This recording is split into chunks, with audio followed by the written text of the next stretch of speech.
Hi, my name is Peter and this is my story of living with endometriosis.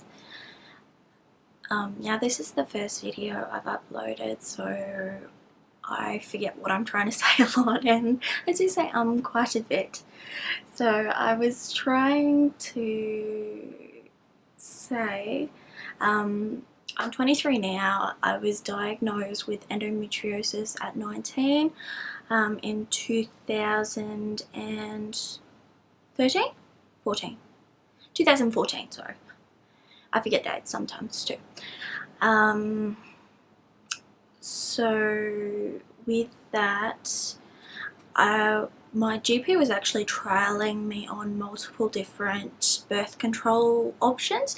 However, I just got through breakthrough bleeding through the whole 8 months, and that's pretty annoying. And then he's just like, oh, you should probably see a gyno, and the gyno's just like, well, I see nothing on the ultrasound, so let's get you in for a laparoscopic procedure.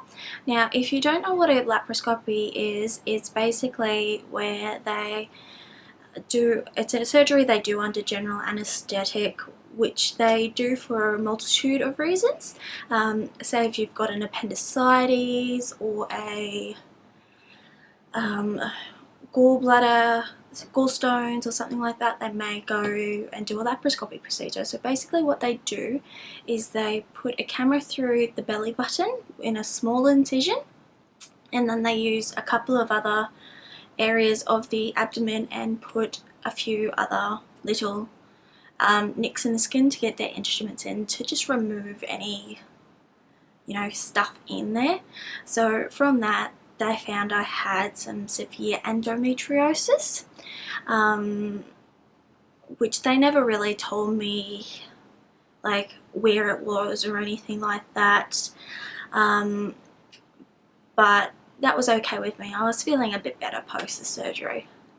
Now, coming in to a month later, I started getting like really severe pain, like more severe than what I'd had previously. So I'd had my period since I was about 10, and the first couple of years I had no period pain or anything like that, and then it started getting, on the first couple of days I'd have really severe this period pain gripping.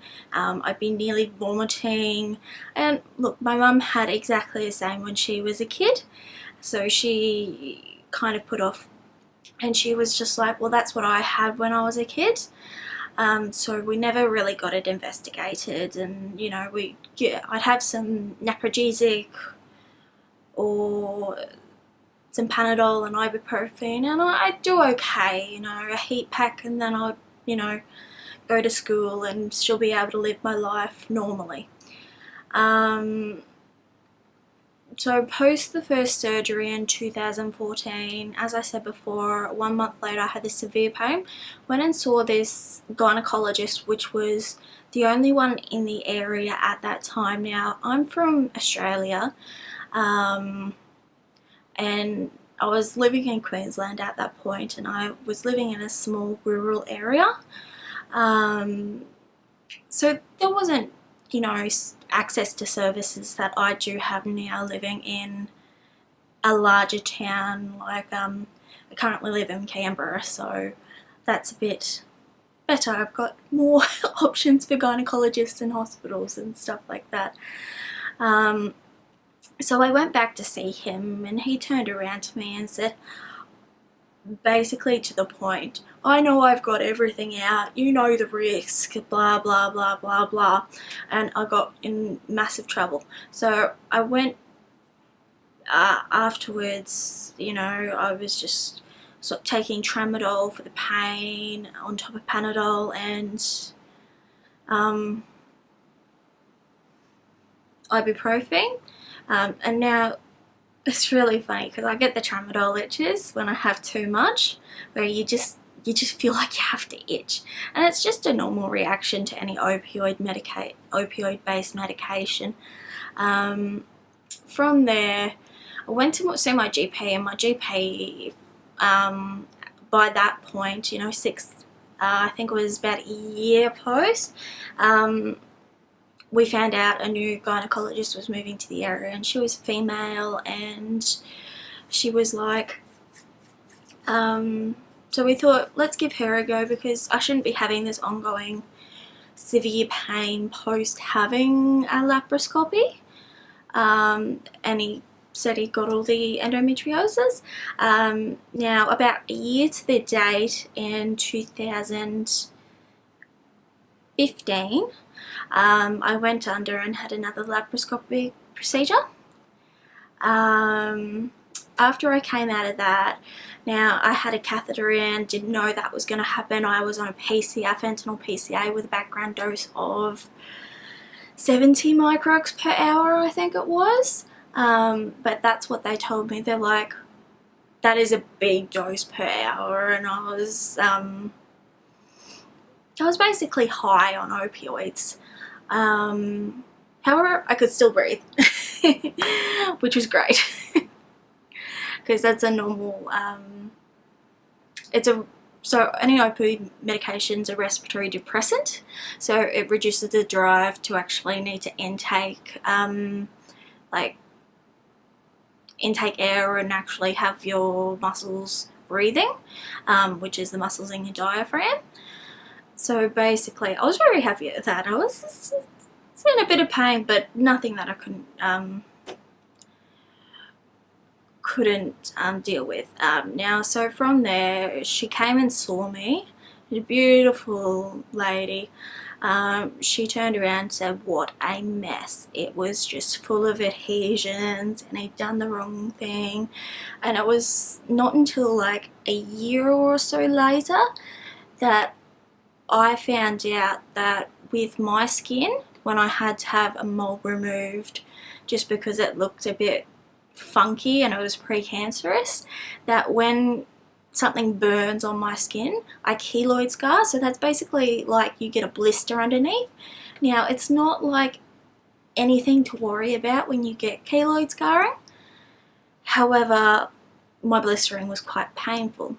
And so basically what had happened was everything in my abdomen was like this. It was like all adhered together, so nothing could sort of move around, and so no wonder I was getting so much pain. So from there, you know, she popped in another marina. 2 years, 3 years, I was fine. I was still had a little bit of pain every now and again, but my quality of life was amazing. I wasn't calling in sick to work. There was nothing like that. Now, on to what's happening now.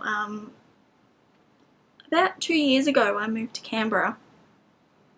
No, excuse me, sorry. So when I moved to Canberra, I started getting a lot more endometriosis flare-ups than what I'd ever had before. Now, I just slowly gotten worse and worse and worse until the point that my quality of life can't work. And you know, I can't even keep my house clean, because it's just been shocking. And thank God I've got the most supportive partner in the world. He's been a godsend to me. He's amazing, and you know, it's not good for anyone's mental state to actually see someone in pain and like severe pain, and they can't do anything about it. It's not good for anyone's mental state, and it's not good for my mental state even. I've had issues with depression, and you know, I've a couple of times had a few overdoses, and nothing severe, but it's just to get rid of the pain. Look, depressive turns, anybody with severe pain is going to have depressive turns. My mum's got severe pain, and she's done it a few more times than what I have. but she's a bit older than I am too. So basically, I've been under the care of a gynecologist for about 2 years, and he said we'll start some medications, you'll see a pain specialist, and we'll go from there, because we don't want to do another surgery until you want to start having kids. Now, I am on about 9 different types of medications and big doses of that. So basically, I'm just exhausted all the time, and I just can't do things that I would normally do. Like, I love running, and I can't run. I'm not allowed to run for the fact that it'll bring on a endometriosis flare-up. Because any large amount of stress on my body, it just goes and has a flare-up. Now, at the moment, I have a heat pack on my right side. Thank God for the creation of heat packs. This one's just a cheap chemist one, by the way. Because I'm having pain now, and, you know, I've just woken up from a sleep because I just felt exhausted. And I mean, everyone's very individual with all this, but I just thought, you know, getting my story up on the web might help out someone who's going through these things, might encourage someone to go and see the gynecologist if they're having, you know, sort of symptoms.